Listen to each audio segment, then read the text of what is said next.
सुबह 35 की स्टार्टिंग में हम देखते हैं कि यूनियन जो कि फांग एंटरप्राइज में है कि तभी उससे टीचर बोले कि तुम मिस्टर फ्रैंक को एयरपोर्ट से ले आओ। यूनियन इस बात के लिए मान गया, जिसके बाद अब हमें मियाओ को दिखाया गया जो कि वो भी आज ही यूके से वापस चाइना आई है। तो वहीं यूनियन भी एयरपोर्ट पे आ चुका था मिस्टर फ्रैंक को लेने, जो कि वो तो उसे दिखते नहीं बल्कि मियाओ सामने खड़ी दिख गई, जिसे देखते ही वो फ्रीज रह गया।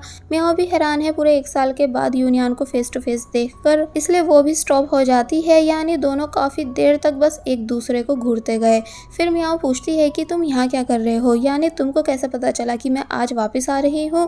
तो ये सुन अब इससे पहले कि यूनियन कोई जवाब दे पाता कि तभी मिस्टर फ्रैंक यहाँ आ गए, जो कि यूनियन से चलने का कहने लगे। मियाओ समझ जाती है कि ओह तो ये किसी और को लेने आया था। तो वहीं यूनियन मियाओ से उनके साथ चलने को पूछता है। मियाओ मना करने लगती है, बट मिस्टर फ्रैंक भी मियाओ से उनके साथ चलने का कहने लगे, क्योंकि उनको लगा कि ये लड़की यूनियन की फ्रेंड है, इसलिए मियाओ को साथ जाने के लिए मानना ही पड़ा।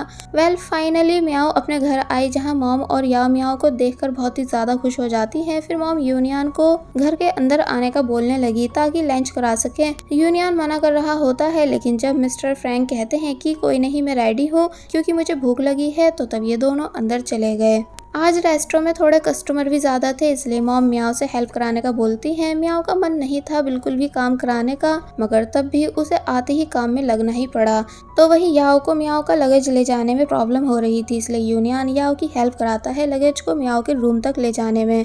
और फिर मियाओ के रूम में आने के बाद काफ़ी ध्यान से मियाओ के रूम को देखने लगा, क्योंकि वो फर्स्ट टाइम इस रूम को देख रहा था। याओ जिद करने लग जाती है कि प्लीज़ बैग ओपन कर दो क्योंकि मुझसे हो नहीं रहा। तो तब यूनियन ने काफ़ी मना किया भी कि नहीं ऐसा करना ठीक नहीं होगा, तुम्हारी सिस्टर बुरा मान जाएगी, लेकिन याओ मानी नहीं। फिर एक डील रखती है कि देखो अगर तुम बैग ओपन करके दोगे तो मैं तुमको अपनी सिस्टर की वही अमेजिंग ड्रॉर दिखाऊंगी जिसके बारे में मैंने तुमको लास्ट टाइम बताया था। और फिर तभी वो यूनियन को वही ड्रॉर भी ओपन करके दिखा देती है, जिसके अंदर मियाओ ने यूनियन की दी हुई सभी चीजें रखी हुई थी। इसलिए ये देखकर यूनियन काफी बुरी तरह शॉक रह गया। यानी कि यूनियन को रियलाइज हुआ कि मियाओ ने स्टार्टिंग से लेकर अब तक उसको कितना ज़्यादा लाइक किया है। वो उस ड्राइंग को भी देखता है जो कि मियाओ ने आर्ट क्लास के दौरान बनाई थी। तो तब यूनियन को लगा था कि ये काइतो और शिन है, लेकिन अब उसे समझ आता है कि मियाओ ने खुद को और मुझे ड्रॉ किया था। वेल वो ये सब चीज़ें देख ही रहा था कि तभी मियाओ यहाँ आ जाती है, जो कि बहुत ही ज़्यादा गुस्सा करने लग जाती है कि तुम बिना परमिशन मेरी ड्रॉर को ओपन कर कैसे सकते हो।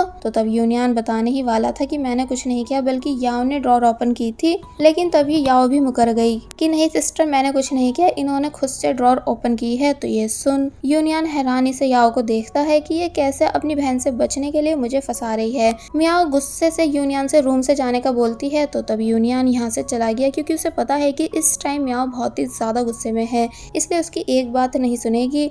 और वहीं हमें शिन दिखाई गई जो कि कहीं जा रही थी कि तभी फिर से काइतो को उसकी फैन गर्ल के साथ देखकर रुक जाती है, जहां काइतो अपनी फैन गर्ल का दिया हुआ गिफ्ट वापस कर रहा था, ये बताकर कि देखो मैं ऑलरेडी किसी और लड़की को पसंद करता हूँ, जो कि बहुत ज्यादा गुस्से वाली भी है, इसलिए वो कभी बर्दाश्त नहीं करेगी मुझे किसी और लड़की के साथ देखकर, इसलिए सॉरी तुम प्लीज मुझे भूल जाओ। तो तब वो लड़की यहाँ से चली गई, लेकिन शिन काफी ज्यादा खुश होने लगी इन सभी बातों को सुनकर। काइतो जब जैसे शिन को देखता है तो तब बोला कि तुम यहाँ क्या कर रही हो। तो तब शिन कहती है कि मैं बस यहाँ से जा रही थी, और फिर कहने लगी कि वैसे मैं इतना भी गुस्सा नहीं करती हूँ जितना कि तुम मुझे गुस्से वाली समझते हो।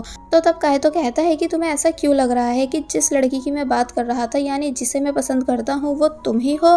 तो ये सुन शिन चिढ़ जाती है, इसलिए तभी यहाँ से जाने लगी। तो तब काइतो ने जैसे तैसे शिन को रोका एंड उसको मनाने लगा, और फिर फाइनली दोबारा से शिन को प्रपोज करता है कि मैं सच में तुमको लाइक करता हूँ, इसलिए प्लीज मेरी गर्लफ्रेंड बन जाओ, यानी प्लीज मुझे एक चांस दे दो। तो तब शिन खुश हुई, पर बस कोई जवाब नहीं दे पा रही थी बल्कि बस स्माइल करती जाती है, जिस वजह से काइतो को समझ आ गया कि इस बार शिन का आंसर यस हो सकता है, इसलिए पूछने लगा कि पक्का तुम खुश हो ना, यानी प्लीज अभी यस कर दो। शिन कहती है कि हाँ यस ही है। तो तब काइतो डायरेक्ट शिन को हक कर लेता है एंड बहुत ही ज्यादा खुश होने लगा, क्योंकि शिन फाइनली उसकी गर्लफ्रेंड जो बन चुकी है। तो वहीं शिन भी काफी ज्यादा खुश है काइतो को पाकर, इसलिए खुद भी वापस से काइतो को हक करती है, और फिर तभी ये सीन यहीं कट हो जाता है।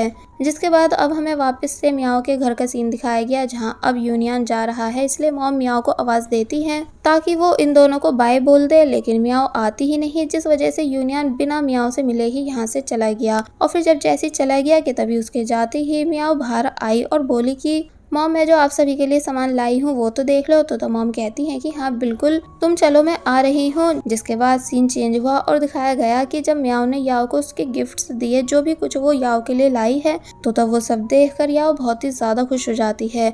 मॉम वापस से म्याओ को आवाज़ देती हैं और फिर ट्रैश देने लगी म्याओ से ये कहकर कि इसे बड़े वाले डस्टबिन में फेंक आओ। तो तब म्याओ जब जैसी बाहर आई तो उसको यहाँ यूनियन दिखा। इसका मतलब यूनियन यहाँ से गया ही नहीं था बल्कि म्याओ के बाहर आने का वेट कर रहा था।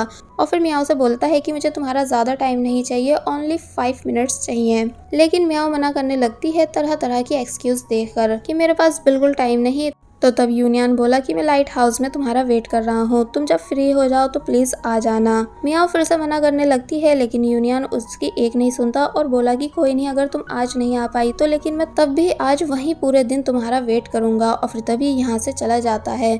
जिसके बाद अब दिखाया गया कि कैसे यूनियन को बैठे बैठे रात हो गई लेकिन म्याओ आई ही नहीं, मगर फिर बाद में फाइनली वो आ जाती है, जिसे देखकर यूनियन खुश हुआ और फिर फाइनली सब चीजें एक्सप्लेन कर देता है कि आखिर वो यूके क्यों नहीं गया, क्योंकि उसे अपनी मॉम के ड्रीम प्रोजेक्ट को कंप्लीट करना था। म्याओ कहती है कि अगर ऐसी बात थी तो तुम मुझे ये बात बता सकते थे। तो तब यूनियन बताने लगा कि मैं नहीं चाहता था कि जो मेरी मॉम के साथ हुआ वही तुम्हारे साथ हो, यानी मेरी मॉम ने भी डैड को लव करने के चक्कर में कैसे कई सारी अपॉर्चुनिटीज मिस कर दी थी जो कि उन्हें करनी नहीं थी और फिर बाद में उनको बहुत पछतावा भी हुआ था। इसलिए मुझे डर था कि अगर तुम भी मेरी वजह से यूके नहीं गई तो तुमको भी बाद में रिग्रेट होगा, एंड मैं बिल्कुल नहीं चाहता था कि तुम किसी भी वजह से अपने ड्रीम पर से गिव अप करो, इसलिए मैंने इस बात को सीक्रेट रखा।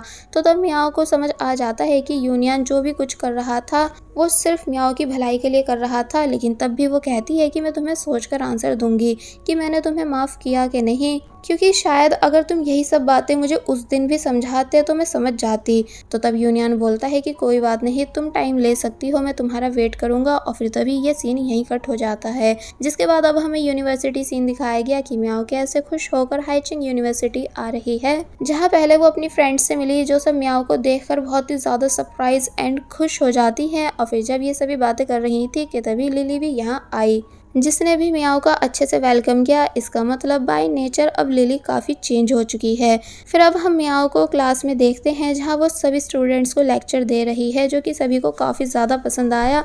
फिर सब उससे कई सारे क्वेश्चंस करने लगे यूके से रिलेटेड। तो तब म्याओ सभी को उनके आंसर्स दे रही थी कि तभी एक स्टूडेंट यहाँ आता है जो कि म्याओ के शार्प माइंड की तारीफ कर रहा था, जो कि और कोई नहीं बल्कि यूटियान था, जिसमें पहले से ज़्यादा काफ़ी चेंज आ चुका है। इसलिए म्याओ खुश होने लग जाती है यूटियान को देखकर।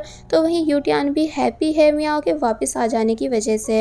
अब हम नेक्स्ट सीन में काइतो को बास्केटबॉल कोर्ट में देखते हैं, जहां शिन काइतो के लिए खुश हो रही थी कि काइतो कैसे कितना अच्छा खेल रहा है। इसलिए जब काइतो शिन के पास आया तो तब वो उसकी तारीफ करने लग जाती है और उसे वाटर बॉटल भी दे रही थी। लेकिन वहीं दूर बैठे 2 स्टूडेंट्स जिन्हें लग रहा है कि शिन काइतो की कज़न है, इसलिए एक बोला कि मुझे इस लड़की का नंबर चाहिए। इसलिए वो तभी शिन के पास आता है एंड शिन की तारीफ करने के बाद शिन से उसका नंबर मांगने लगता है कि तभी काइतो ने गुस्से से उस स्टूडेंट की तरफ बॉल मारी और कहने लगा कि वो किसी को भी अपना नंबर नहीं देगी। वो स्टूडेंट पूछने लगता है कि भला क्यों। तो तब काइतो ने सभी के सामने अनाउंस किया, इसलिए क्योंकि वो मेरी गर्लफ्रेंड है। शिन खुश होने लग जाती है इस बात को सुनकर। तो वहीं वो स्टूडेंट चुपचाप यहाँ से चला गया।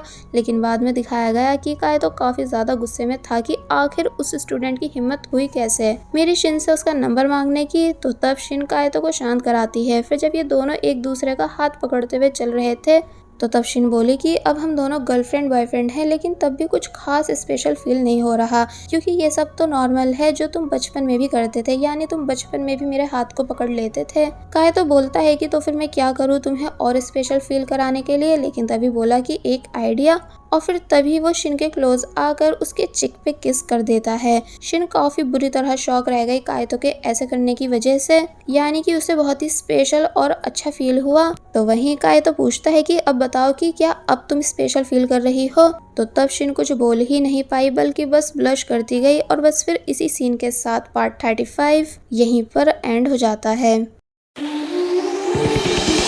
There was a time when you had me fall